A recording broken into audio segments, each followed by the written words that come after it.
But if it's an animal trail, then it can split off into a different direction.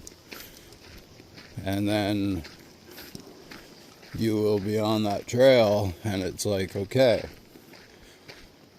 do I go this way or do I go this way? And this happened to us yesterday up on another trail system. I was walking along and I was like, well, look at there. There's a nice trail. I'd never seen it before. That's got to come out onto the main trail.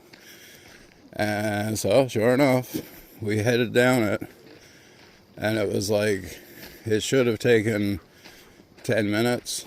But we got in there and the trail just, like, that's another problem with fall.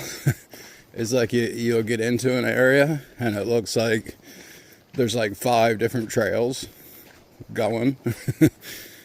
And so if there's nothing marking those, well, you can end up going around in circles.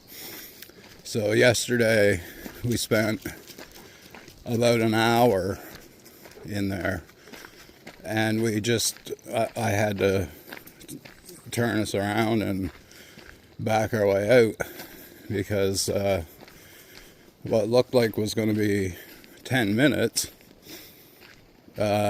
we got down in there a half hour, and it was like we came to a spot and it was like there was the one trail looked like it separated 5 different ways, and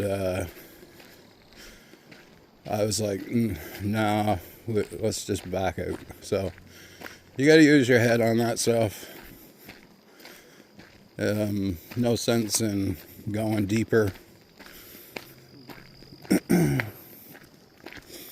because you could end up, there's a nice cedar there. You could end up lost for the day or longer. Like, look at how high that pine tree is over the other ones. So pretty. Yeah. So I'm doing these in shorts, so I gotta